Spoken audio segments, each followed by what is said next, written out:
Sudarlun tak sebatas sebagai daerah penghasil kopi Arabica terbaik di dunia. Kabupaten Bener Meriah juga merupakan salah satu tujuan wisata masyarakat di Aceh.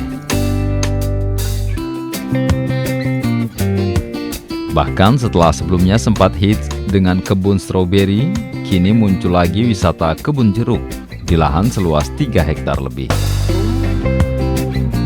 Lokasi wisata ini berada di kawasan Pinturi Megayo, tepatnya di Kampung Blangrakal, dan kini mulai ramai didatangi warga, terutama saat hari libur.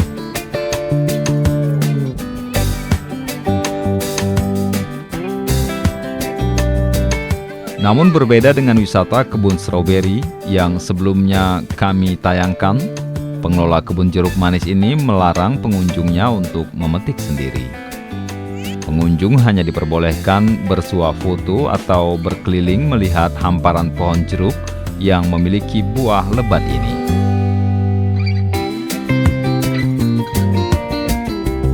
Sementara untuk membelinya, pengunjung disediakan buah jeruk segar yang baru dipetik dan khusus dijual kepada pengunjung.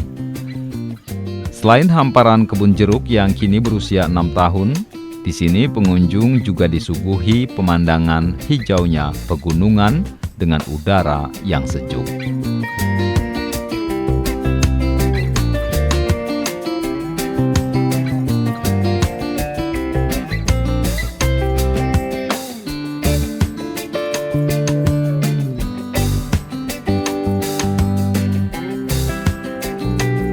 Dari Redelong, Budi Fatria, Serambion TV.